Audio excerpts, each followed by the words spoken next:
Hello, this is Kara from Kara Tarot, and I'm happy to be sharing with you today my deck review of the Dreaming Way Tarot by Rome Choi and a female artist, Kwon Shina. It is a very whimsical deck with bright colors and also inventive costumes, and it seems to focus on tweens and teens artistically in the imagery. There's a card about the author and the artist, and as most of you will know by now, one of the most recognizable card backs of all tarot decks. And right away you can just see it's bright and fun, and these colors do predominate in the deck. I wanted to say something about what Rome Choi wrote in the Little White Book. There is a traditional Little White Book with nice definitions, not particularly long. As the cards come along, they get more to be just about keywords for the minors. And there is a deck layout, the Dreaming Way 5-card spread. But I wanted to read what Rome Choi said about developing this deck. I suddenly realized that I already had everything I wanted, and there was nothing more I should pursue. That realization changed my life completely. I found the meaning of happiness and could understand the client's matters more deeply. As my understanding of people grew deeper, the more I could understand tarot and its use to help people. I also realized that there was no evil in the world in the first place, and I should just accept people as they are. I started incorporating these insights into my tarot lectures. After that, the lives of my students, as well as my own life, started to change. They started to love themselves more and live better lives. They embraced their lives more and stopped hating other people. They all came to understand that we are not becoming happy, but rather we are already happy. I try to bring this message into Dreaming Way Tarot. Rather than searching for happiness, just try to embrace the moments of happiness of your life. End quote. The words of Rome Choi, the creator of this deck. Now, I will say, I consider this to be a positivity deck, although it doesn't do anything like trade out the names of particular cards. As you will see, Rome Choi uses the traditional card names, but it is such a whimsical deck, and it has such joy in the illustrations that it is certainly a softer deck, if not totally positive. I've been using this deck a lot this week, and it's out of order. So other than separating the suits, I decided to keep it out of order because I think that fits with the whimsy of this deck. So I'd just like to start right there with the Sun.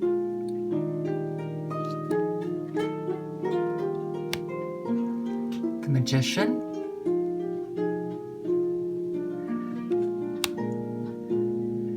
Temperance, and you'll notice this pattern repeated in the cups throughout the deck. The Moon.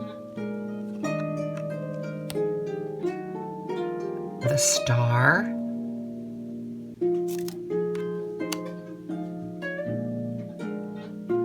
One of the few adult-looking members of this deck. This unforgettable fool in this whimsical costume really sets the tone for the whole deck. Again, even the adults in this deck look rather young.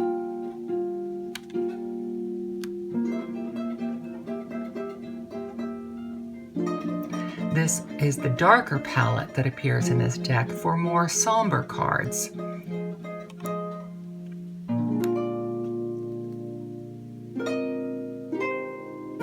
You see, they retain the Hanged Man as the title and Death as the title of those cards. This card might be triggering for some. It appears to be a pregnant teenager.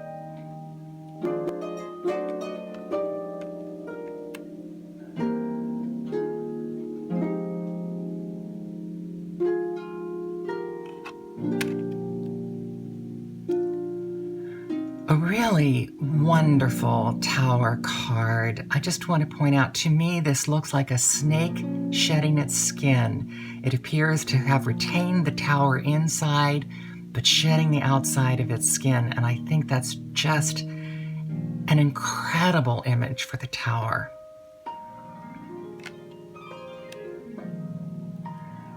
A favorite image of the Judgment card for me.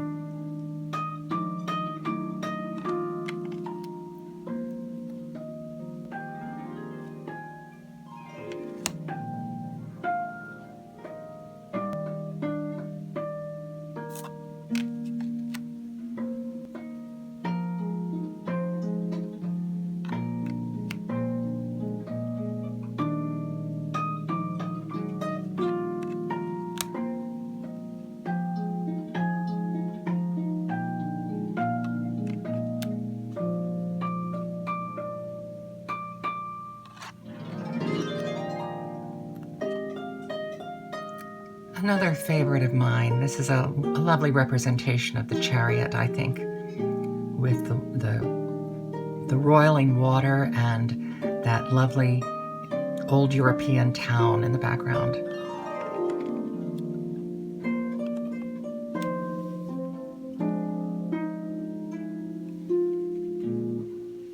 And those are the majors of the Dreaming Way. We move next to the wands.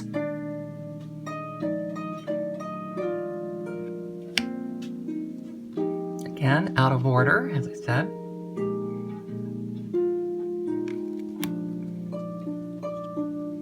Two of Wands has the world in his hands.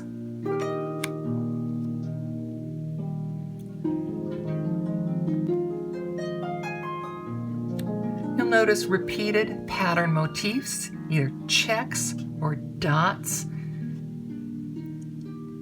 and they'll repeat more in a particular suit.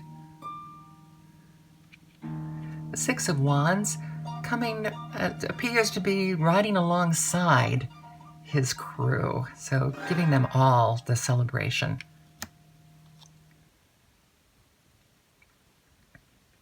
These lovely shades of green throughout this deck. The Page of Wands.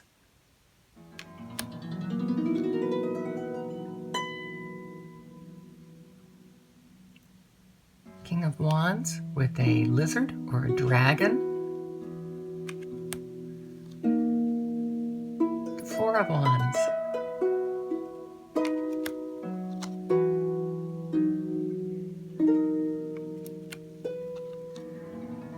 Ten of Wands, not even able to hold all that he has to carry.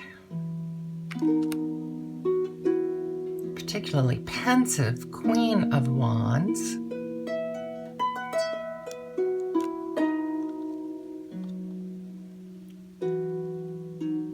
Very traditional representation of the Eight of Wands. And the Five of Wands, much more emphasizing the game aspect of the Five of Wands more than fighting or battle, but it certainly does look like a noisy party. The Cups.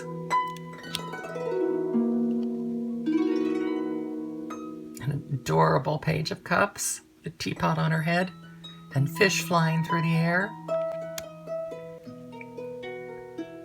The Happy Families, 10 of Cups. And here you see all the different dot motifs that you're going to see on those cups throughout this suit.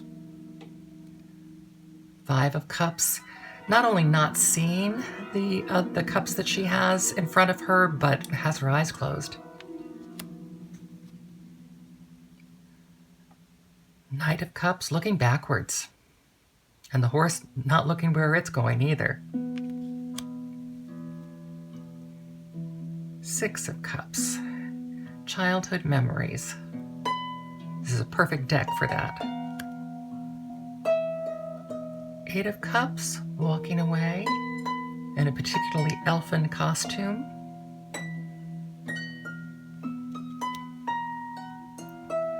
The water imagery in this cup suit is just beautiful.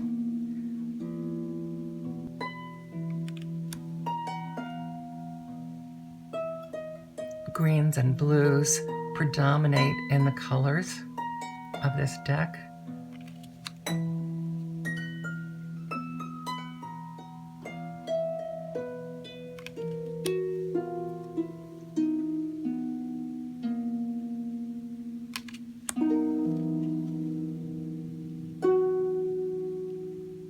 Queen of Cups looking very serious. And this is one of the more adult-looking women in this deck.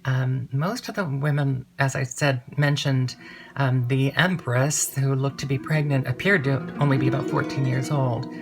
So it's a predominantly very young-looking deck. It's not the most racially diverse, although there is a little bit of diversity, but not many dark-skinned people in this deck, if any. I like this Seven of Cups here with all the different temptations. And finally, the Four of Cups.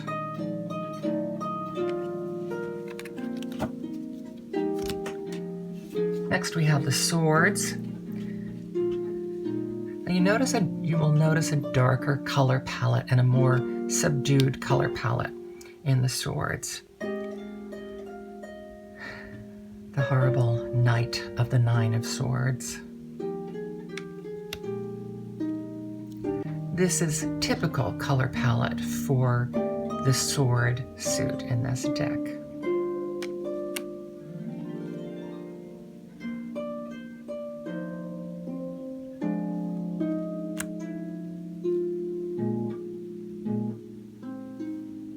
Very subdued colors for the restfulness of, or the needed rest of the Four of Swords. Very ornate, elaborate handle of either elaborately carved and bound or both for the Ace of Swords. The Two of Swords.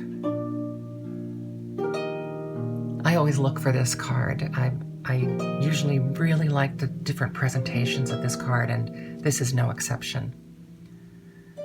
Queen of Swords. This card perplexes me a bit in its representation, in that it doesn't, to me, it doesn't say a whole lot. I think a really nice balance was struck here with the Ten of Swords to be this what some have called the worst card in the deck, and yet not be too gory.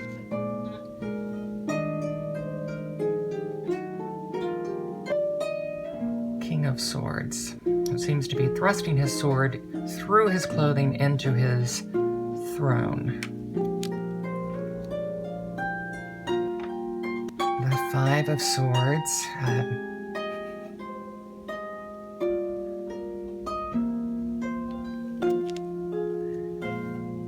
This Page of Swords, almost covering up part of her face, the secrecy of the Page of Swords.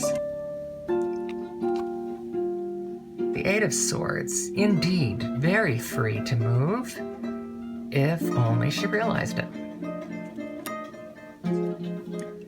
And the Six of Swords. And again, a very young looking mother and child, or older sister and child.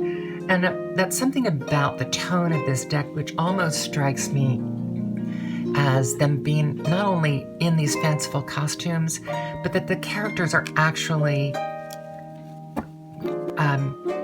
playing games, that they are young children dressing up as older adults.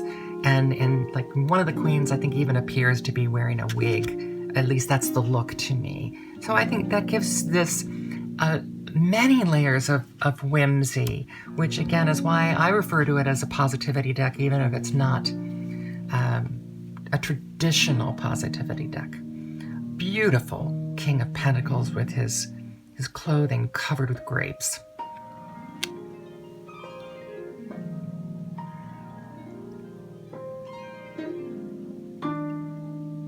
The generosity of the Six of Pentacles, but completely looking away. Adds an interesting note.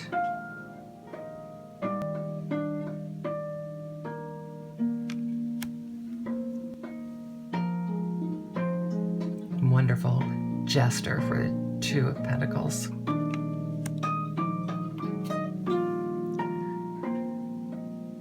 That Ace of Pentacles floating above the beautiful earth.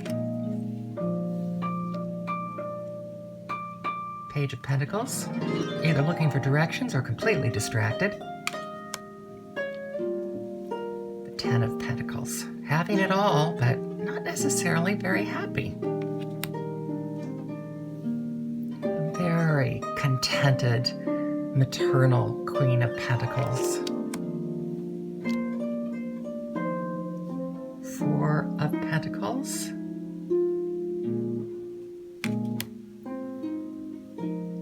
Seven of Pentacles. Not my favorite representation of this. This is one of my favorite cards, and I don't really equate it with shopping. But perhaps she's gone grocery shopping. The poverty and the Five of Pentacles. The Knight of Pentacles. As I recently had this card and I said, look at this horse. Even his horse looks like he has plans and has a 5-year plan and knows how to take care of it. It's a funny definition of the Knight of Pentacles as the most boring of the knights. The Nine of Pentacles, one of my very favorite cards out of all decks. Again, not my favorite representation.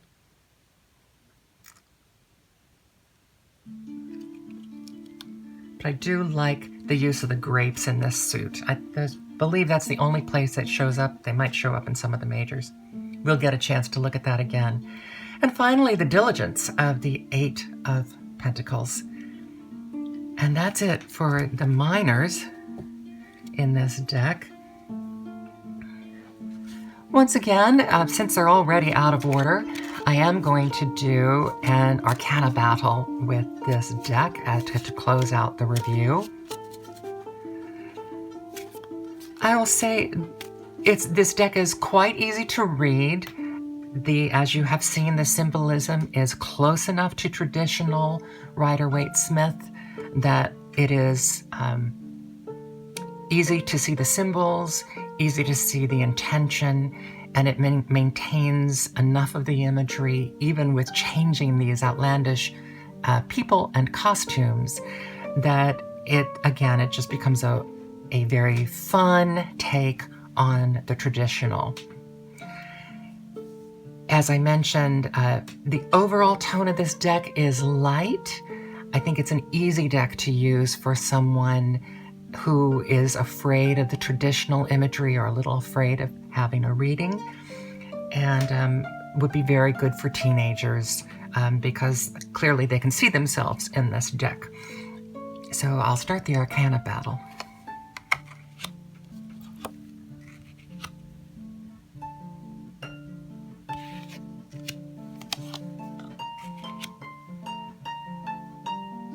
I love the world, but not that representation of it. I did tell you that I really like this chariot.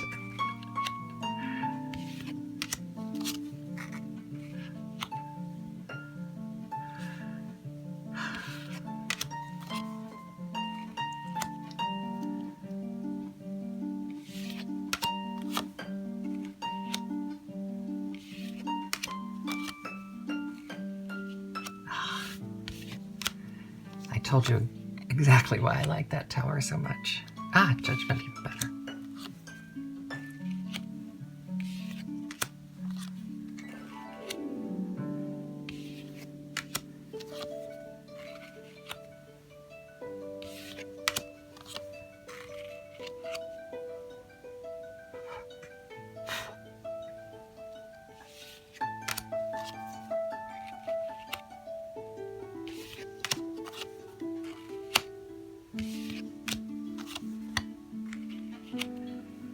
Oh, this High Priestess.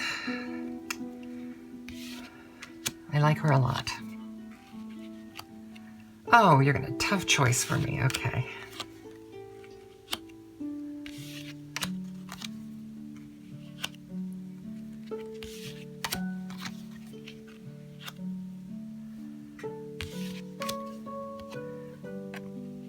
Oh, the Sun and the Star. Well, perfect ending for this deck, I think. Brightness and hope, and that's exactly the tone that Rome Choi said that he hoped to set up with this deck. So I hope you've enjoyed this review and flip through and Arcana Battle of the Dreaming Way Tarot.